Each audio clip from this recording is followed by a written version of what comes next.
bw'olota nga bakubye essasi kitegeeza ki? Oba nga bakunoonya okukuba amasasi oba nga b'emmundu bakugoba, kirooto kiri sokko mu baana ba Katonda. Tugenda kuba tuna ekirooto kino n'amakulu gaakyo. Nawo ekirooto kino most of the time kitambulirako nnyo okulumbibwa okw'eddogo. Okay?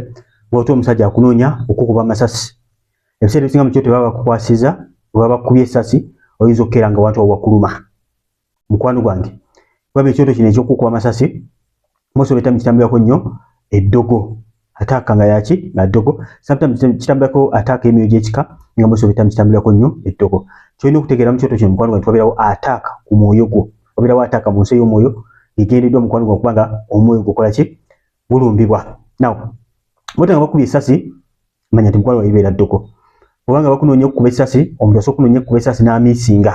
Abadde akugoba agala kubanga akukuba essasi naye n'akola ki? Amiisinga. Era Mukama Katonda bakuwoninga nti mukwano gwange okyali awo ne waliwo olukira omulabe sitaani. Waliwo omuntu sitaani gw'ayitiddemu bulamu mukwano gwange azikiriza obulamu bwo. Okay? Ne most of the times osobola okuloota nga bakubidde oluusi ku mulimu gwo, amanya nti mukwano gwange gy'okirootedde oluusi ebeera ataaka. Naye nga generally ekirooto ky'okukuba essasi kiba kitambulirako nnyo eddogo. Abamu oloota nga lutalo lw'amaanyi, oloota nga mukwano gwange oluusi lukutwaliddemu. Sometimes ebirooto eby'olutalo bisobola okuba olutalo lw'omwoyo and sometimes bisobola okuba olutalo oluva direct nga Mukama Katonda akuwoninga nti waliwo olutalo physically olugenda okuba nga lujja. Okay? Abamu oloota nga olutalo luba luseewo oluusi mu Uganda, oluusi obadde otambula n'osanga abasirikale nga bangi naye nga tebali ku sayidi n'akamu mukwano gwange. Nga bagala kuba nga bakuzikiriza, manya nti mukwano gwange egyo gibeera myoyo mibi gy'oba oloose. Abasirikale b'oloota abangi naye nga tebali ku sayidi yo, ng'obunkenke bwa kika kya waggulu, ng'oluusi abamu oluusi obirootamu ne kawuula nga balinga bagenda okukozesa, nga mukwano gwange gibeera myoyo mibi egibeera mizimu. Naye gwe gw'aloota ekirooto beera careful n'ekirooto kino eky'amasasi. Ekirooto kino ekyaki? Eky'amasasi. Bagambye nti most of the times kitambulirako nnyo eddogo. Kitambulirako nnyo ki? Eddogo. Eddogo tuli kubatya ku 2:23. Kigambo kya Katonda kyogera direct ku ddogo. Teri ddogo eri Isirayiri.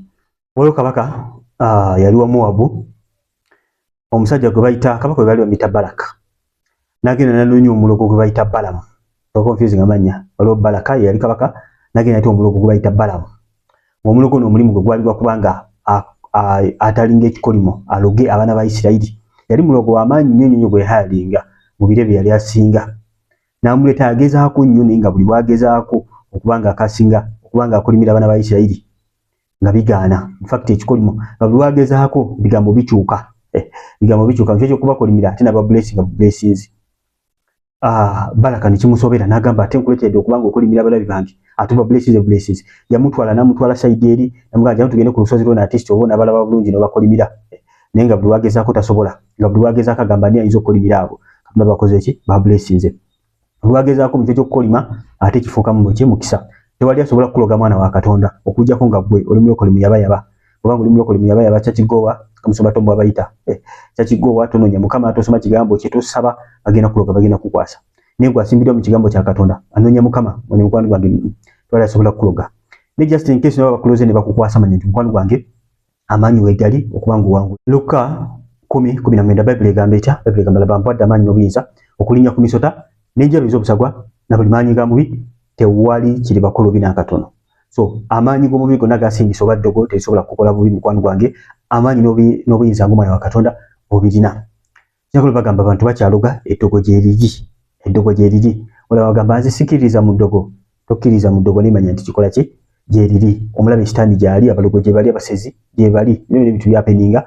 Naye ffe ng'abaana ba Katonda tuli exempted kubanga twaweebwa amaanyi n'obuyinza ku bintu ebyo. Tesobola tukola bubi naki n'akatono.